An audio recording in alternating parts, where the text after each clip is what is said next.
Hello friends, तो हम next part में देखते हैं कि उनके यूनिवर्सिटी का कोई दूसरी यूनिवर्सिटी के साथ डिबेटिंग कंपटीशन चल रहा है और उसमें लूशियन और क्योनवे बहुत ही अच्छा परफॉर्मेंस दे रहे थे। लोगों उनके अंडरस्टैंडिंग को बहुत ज़्यादा पसंद कर रहे थे। ऑफ कोर्स ऐसा होना चाहिए क्योंकि क्योनवे लूशियन को इतने सालों से जानती है, उसकी तो हर एक बात उसे पता होगी। फिर वो सारे फ्रेंड्स डिबेटिंग कंपटीशन जीतने की खुशी में सेलिब्रेट करने के लिए कहीं खाना खाने जा रहे थे। वो जिस रेस्टोरेंट में जा रहे होते हैं उस रेस्टोरेंट में Lee Jong part time worker था और उस रेस्टोरेंट में क्योनवे और ली जोंग की प्यार की बहुत सारी यादें थी, इसलिए वो वहाँ नहीं जाना चाहती थी। तो वो बाकी फ्रेंड उनको उस रेस्टोरेंट में जाने से मना कर देती है और कुछ बहाना करके वहाँ से उन्हें ले जाती है। और फिर हम देखते हैं कि ली शी डॉक्टर को इम्प्रेस करने के लिए ब्यूटी पार्लर जाती है और वहाँ पर अच्छी भली पैसे खर्च कर देती है। और फिर उसे पता चलता है कि डॉक्टर स्विमिंग पूल में है, तो वो भी वहाँ आ जाती है और डूबने का नाटक करने लगती है। अफसोस डॉक्टर उसे देखता ही नहीं और उसे चियोंग बचा लेता है। और फिर वो जब देखती है कि डॉक्टर की जगह पे चियोंग है तो उसकी फिर से अच्छी भली कुटाई करने लग जाती है। चियोंग देखता है कि ली शी डॉक्टर को पटाने के लिए अच्छी भली मेहनत कर रही है, तो वो बोलता है हम लोग एक टीम क्यों नहीं बना लेते, मैं तुम्हें डॉक्टर की इन्फॉर्मेशन ला के दूंगा और तुम मुझे जीसिन की इन्फॉर्मेशन ला के देना। और दूसरी तरफ ली जोंग क्यानवे को ट्रीट देने के लिए रेस्टोरेंट ले जाने की बात करता है, पर क्योनवे लूजोंग के साथ नहीं जाना चाहती थी। तो लूजोंग बोलता है स्टूडेंट यूनियन के इलेक्शन बस होने ही वाले हैं और मुझे लगता है तुम वो जीतना चाहती हो। मैंने पिछले साल ही वो इलेक्शन जीता था, अगर तुम मेरी स्ट्रेटेजी जानना चाहती हो तो आ जाना ट्रीट लेने। तो वो सोचती है स्टूडेंट यूनियन के इलेक्शन की बात है, इतना तो मैं कर ही सकती हूँ। तो वो कहती है क्या मैं अपने फ्रेंडों को भी ला सकती हूँ, तो ली जोंग हाँ बोल देता है।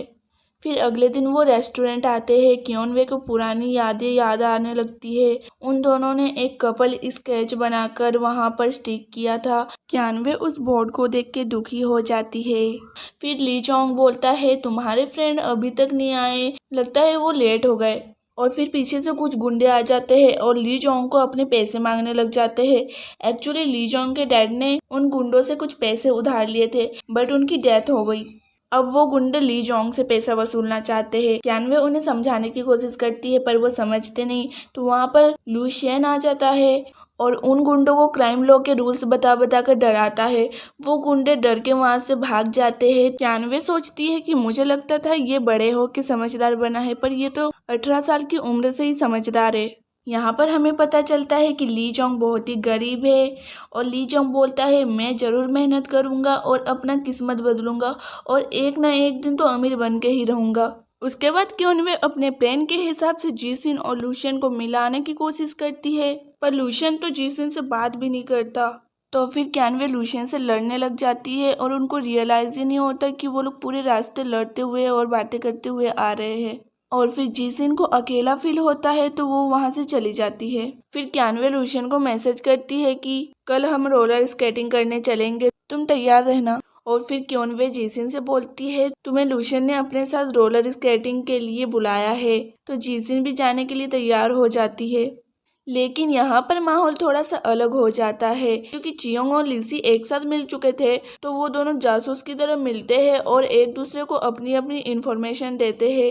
चियोंग को अब रोलर स्केटिंग रिंग में जाना था और चियोंग लीशी को बोलता है डॉक्टर तेंग आजकल एक्यूपंक्चर कर रहे हैं। तो वो सोचती है कि वो बीमार बन के उसके पास जाएगी और फिर वो अगले दिन एक्यूपंक्चर करवा रही होती है और सच में उसको इसमें बहुत ज़्यादा दर्द होता है, पर वो हंसते हंसते उस पेन को भी बर्दाश्त कर रही थी। फिर जीसिन रिंग में लूशियन का इंतजार कर रही होती है, पर लूशियन की जगह चियोंग आ जाता है। क्यानवे तो वहाँ जाती ही नहीं है। वो चाहती थी जीसिन और लूशियन एक साथ टाइम बिताए, पर इधर तो चियोंग और जीसिन एक साथ थे। फिर क्योनवे लूशियन का कुछ सामान देने उसके हॉस्टल जाती है। वो वहाँ के वार्डन को कहती है ये लूशियन को दे देना। तो वार्डन बोलता है यहाँ पर बहुत सारे लड़के रहते हैं, मैं कैसे पहचानूंगा कि लूशियन कौन है। वो कहती है वो ना लंबा है और उसका स्किन कलर थोड़ा सांवला है और वो बहुत ही बुरा है। और वो हमेशा ऐसा देखता है और उसके बाल नुकीले से है जैसे कि मुर्गे के होते हैं। वो ना पहचान कम बता रही थी और उसकी बुराई ज्यादा कर रही थी। तभी पीछे से लूशियन आ जाता है तो वो एकदम शौक में आ जाती है और वो पूछती है तुम यहाँ क्या कर रहे हो। लूशियन बोलता है क्या मतलब मैं यहाँ क्या कर रहा हूँ, तुम्हें ना आँख की प्रॉब्लम नहीं है, तुम्हें ना दिमाग की प्रॉब्लम है, अपना आँख खोल के देखो ये बॉयज हॉस्टल है।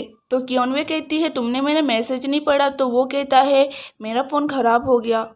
तो फिर वो गुस्से में उसका हाथ पकड़ के उसे घसीटते हुए रिंग में ले जाती है। तभी क्योनवे अपने भाई को जीसिन के साथ देखती है तो वो चिल्लाते हुए बोलती है तुम मुझे हर जगह क्यों दिखते हो। जियोंग अपनी बहन की बात को इग्नोर मारता है। तो फिर वो लोग स्केट्स लेते हैं और रिंग के अंदर जाते हैं। तो लूशियन बोलता है मुझे स्केटिंग करते नहीं आता। क्योनवे को लूशियन और जीसिन को मिलाना था तो वो उसे पकड़ पकड़ के स्केटिंग सिखाने लगती है। वो जानबूझ के उसे धक्का देती है ताकि वो जीसिन के क्लोज हो और माहौल थोड़ा रोमांटिक बन जाए। पर वो जितने बार भी उसे धक्का देती है वो वापस उसके पास ही आ जाता है। तो वो माहौल को थोड़ा रोमांटिक बनाने के लिए बबल गन लेके आती है। तो वो आते आते फिसलने लगती है तो लूशियन जल्दी से आके उसे पकड़ लेता है। ये रोमांटिक सीन उसके साथ ही हो जाता है। और यहाँ पर हमें पता चलता है कि लूशियन ने झूठ बोला था, उसे अच्छी तरह से स्केटिंग आती है। और यहाँ पर क्योनवे जो चाहती थी उसका उल्टा ही हो रहा था। लूशियन और जीसिन की जगह वो दोनों क्लोज हो रहे थे। जियोंग जीसिन के लिए एक सरप्राइज प्लान करता है तो क्योनवे उसे चोरी चोरी देख रही होती है और लूशियन को ले जाती है और बोलती है यहाँ पर कुछ गड़बड़ है। और वो जैसे ही लॉक को खोलती है छोटे छोटे प्यारे प्यारे बलून्स निकलने लगते हैं और ये रोमांटिक सीन भी उन्हीं पर हो जाता है। तो लूशियन बड़ा खुश होकर बोलता है वो तुमने ये मेरे लिए सरप्राइज प्लान किया। तो वो गुस्से में कहती है हाँ अब तुम खुश हो ना, तुम्हें ये बहुत ज़्यादा पसंद आया ना। और वो उसे बलून से मारने लगती है। लूशियन को कुछ समझ में नहीं आ रहा था कि ये ऐसा कर क्यों रही है। तो जियोंग को ये सब देखकर बहुत ज़्यादा गुस्सा आ जाता है और वो बलून से लूशियन और क्योनवे दोनों को मारने लग जाता है। उसके बाद जब वो वापस जा रहे होते हैं तो क्योनवे चाहती थी कि लूशियन और जीसिन को अकेले जाने दे, लेकिन जियोंग मानता ही नहीं, वो जीसिन के साथ जाना चाहता था। तो फिर क्योनवे अपने भाई को डांटती है और उसे जबरदस्ती टैक्सी में बिठा देती है और वहाँ से भेज देती है। तो फिर क्योनवे लूशियन को बार बार कहती है कि तुम जीसिन को ड्रॉप करने के लिए जाओ, लेकिन लूशियन मानता ही नहीं, वो जाने के लिए तैयार ही नहीं था। तो जीसिन उन दोनों को बहस करते देख वो अकेली ही चली जाती है। तो क्योनवे लूशियन से कहती है चलो एक बेट लगाते हैं, अगर मैं इलेक्शन जीत गई तो तुम जीसिन के साथ डेट पे जाओगे। तो वो बोलता है मैं सच बताऊँ तो मुझे कुछ समझ ही नहीं आ रहा कि तुम ऐसा कर क्यों रही हो और तुम्हें इसमें क्या फ़ायदा है। तो फिर वो कहता है चलो ठीक है, अगर मैं जीत गया तो तुम क्या करोगी। तो क्योनवे कहती है जो तुम कहोगे वो करूँगी। तो लूशियन मान जाता है। तो पार्ट 4 यहीं पर ख़त्म हो जाता है। तब तक के लिए बाय बाय और प्लीज़ जाते जाते चैनल को सब्सक्राइब कर देना।